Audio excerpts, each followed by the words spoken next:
Good morning, students. Have a good day today.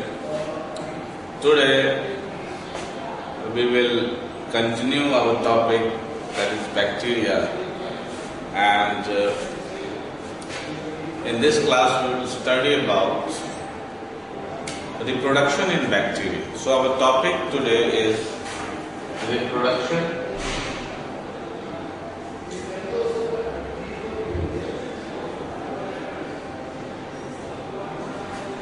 in bacteria. This topic belongs to the chapter 3, biological classification, Monera, class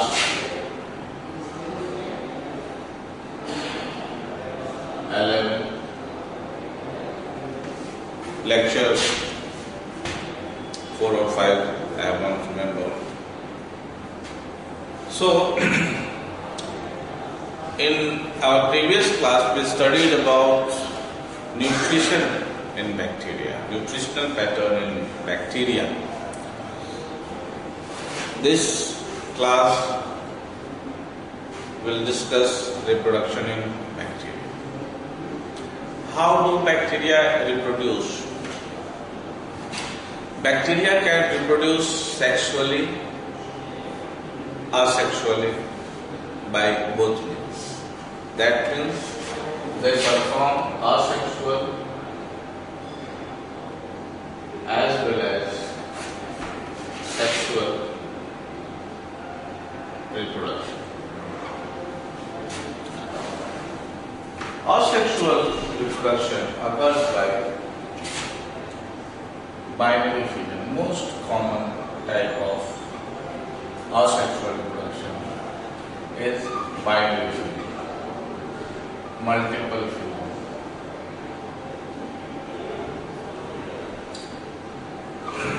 We have another type, budding. Budding in bacteria is very rare, but there are several species in which we can study the budding. Apart from budding,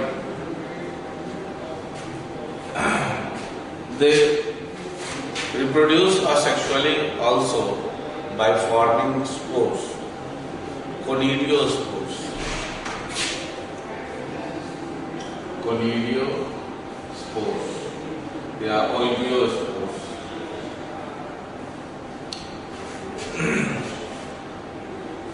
When the condition is unfavorable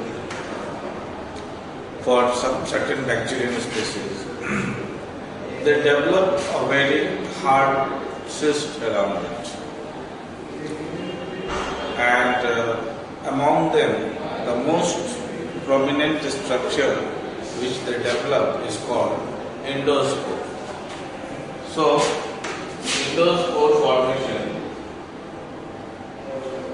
is a strategy to survive in adverse condition by ceasing its activity and storing its genetic material in a very life-supporting encashment. So, it is not a regular mode of reproduction, but make the cell survive in hostile condition. So these are asexual mode of reproduction. Binary fusion is the most common, which occurs in all species. Multiple fusion. Budding occurs in bifidal bacteria. Bifidal bacteria. Conidiospore formation occurs in several species like Penicillium, Streptomyces. Conidioformation occurs. Penicillium. Endospore formation is common in gram-positive bacteria, gram-negative bacteria too. And there is a process by which endospore formation occurs. There are several steps. And several layers of protective wall form the endoscope. So this was a common glimpse of asexual reproduction in bacteria. We will first discuss the mechanism of sexual reproduction, then we will focus once again in detail on these topics. So what is sexual mode of reproduction in bacteria? Bacteria does not have evolved any sexual organ. There is no development of sex organ in bacteria, but sexual reproduction occurs by genetic recombination. So, sexual reproduction occurs by genetic recombination.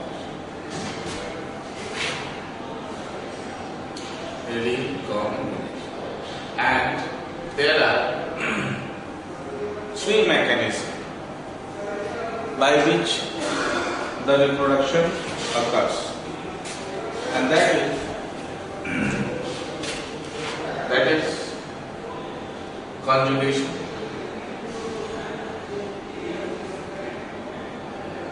Conjugation was first studied by Liederberg in Salmonella and Escherichia coli. Liederberg and there is one more person, I haven't remembered the name, but Liederberg studied it in Salmonella and Escherichia coli. Then the other mode is called transformation.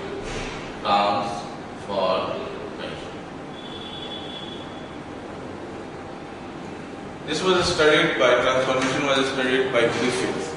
But Griffith could not provide the chemical evidence in support of his statement.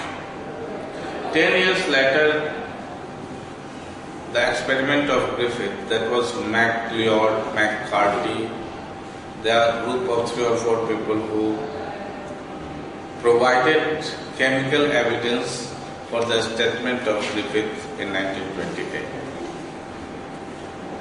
So, transformation was studied by Griffith. And the third mechanism is called transduction.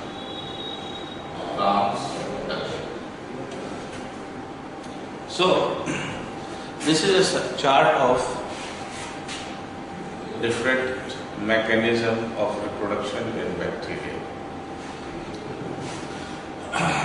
We are very sure all of you know very well about bibliophilia. But I just show you how does it occurs in short.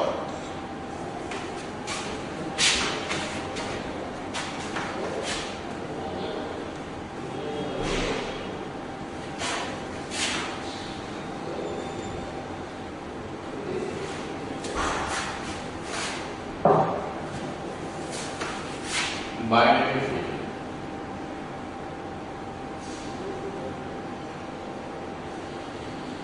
In bacteria, generally genetic material is associated with mesosome, the large circular DNA is associated with or is closed with mesosome in the cytoplasm. So, division starts with division in mesosome. Mesosome divides.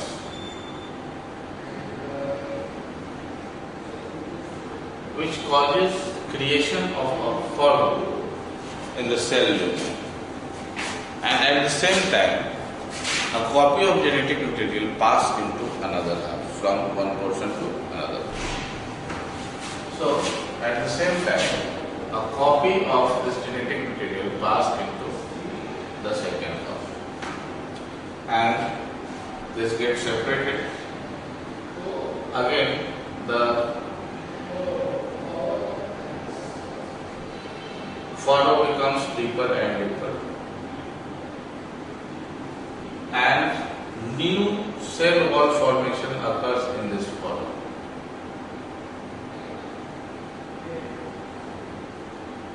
With the round genetic material.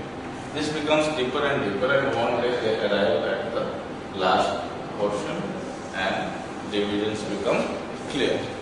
So this is the mechanism of binary fission in bacteria. We have also seen multiple fission in class 9, and that is a cell will nucleus will divide many times, then the compartment of cytoplasm will occur and they will release their spores, and that is called multiple fission. So we focus upon budding.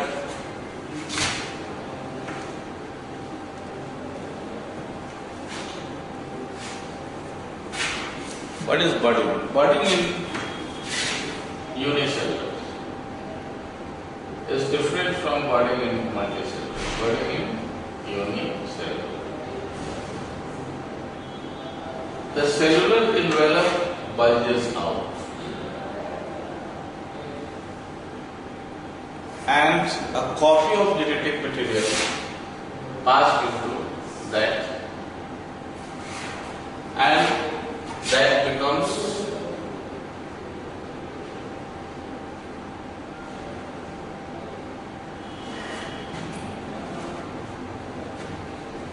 that gets matured soon and get detached with the parent body and starts a new life.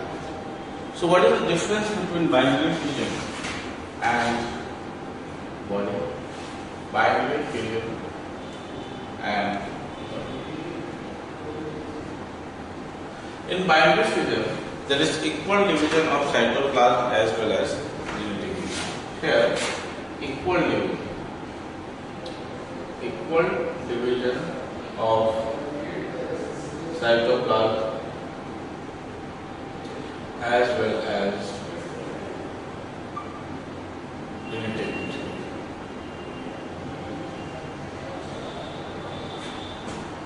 But here in body, case of body, there is an equal division of genetic material but unequal division of cytoplasm.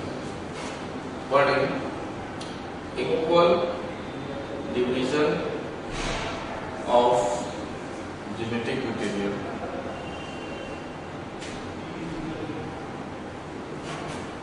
but unequal division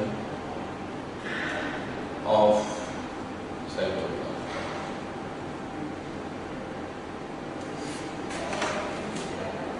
Okay. So this was budding in unicellular is also completed. Now we will see endospore formation. Endospore formation. What is endospore?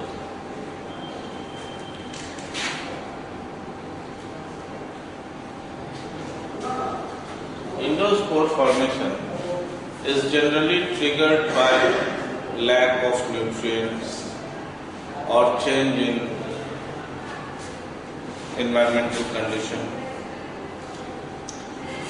So now we will see endospore formation.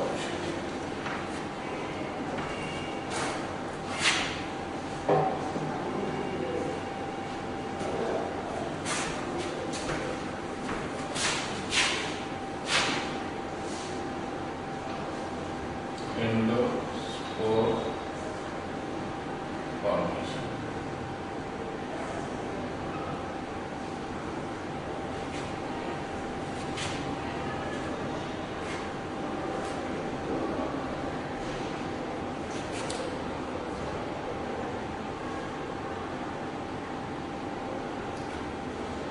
The cell genetic material divides into two, and the entire genetic material passed into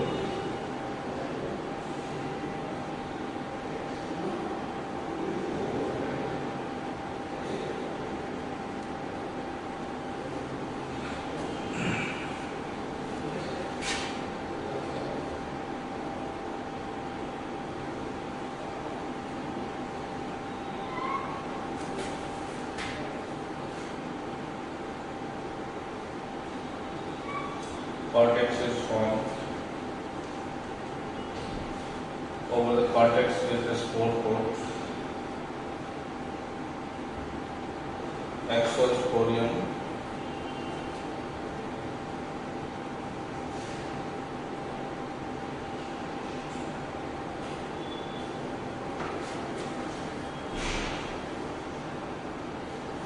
and at last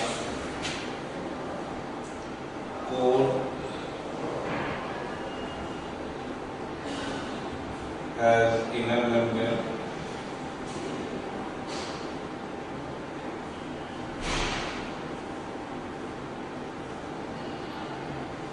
germ cell wall,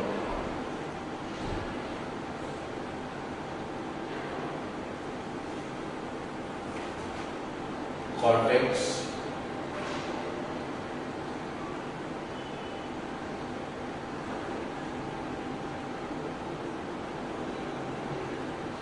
outer membrane,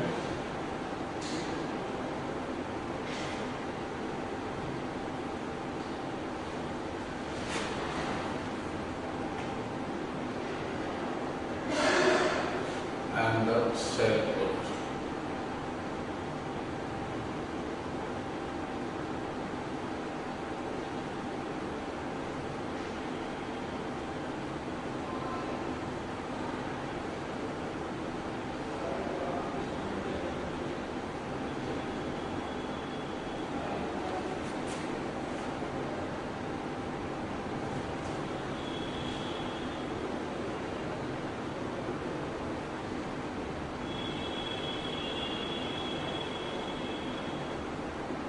This is spore coat,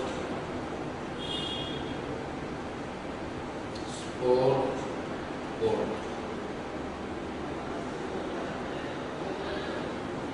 This layer is called cortex.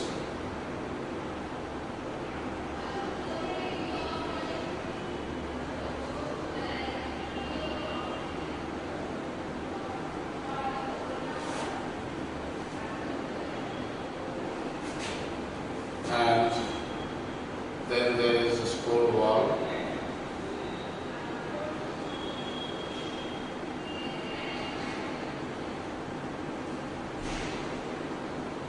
cytoplasmic membrane,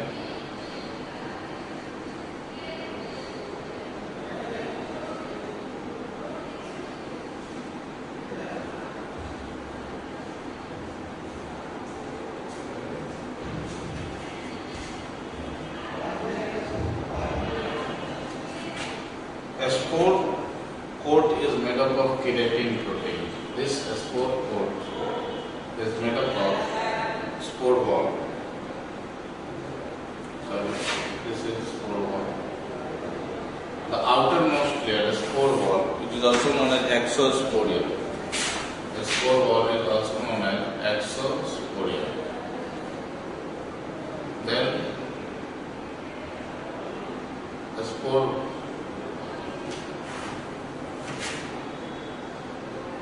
wall, spore coat, cortex, cytoplasmic membrane, and inside them is the genetic material preserved in presence of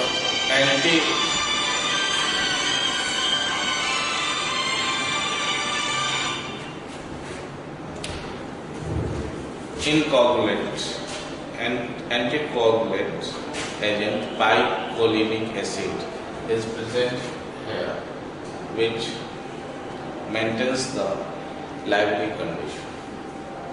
So, you can say that how does the endospore formation occurs? First, the nucleus divides into two halves, and then the compartmentalization occurs. This is mother cell. This is a pre-spore. Now, the genetic material of mother cells produces proteins and enzymes necessary for the formation of the spores. This cell produces. And the entire genetic material, after producing the enzymes and proteins, the genetic material disintegrates in pieces and they form different walls over the genetic material. The first one is the membrane. Synthesis of a cytoplasmic membrane around the core. Then there is cortex. After cytoplasmic membrane, there is a layer which is called cortex. Cortex is surrounded by a spore wall, and a spore wall have a cover which is called the spore coat. So a spore coat is also known as exosporium. It is A spore coat, a spore wall, cortex, and inner cytoplasmic membrane, and inside that the genetic material is conserved. So in this way, the bacterial cell, when there is lack of nutrients and any adverse changes in environmental condition, this click them to form endospore. And formation of endospore is a stepwise process in which they develop several layers of protective covering around them, and the genetic material is protected in presence of anticoagulant picolinic acid. Okay? So, this was all about endospore formation. Now we focus on the sexual reproduction.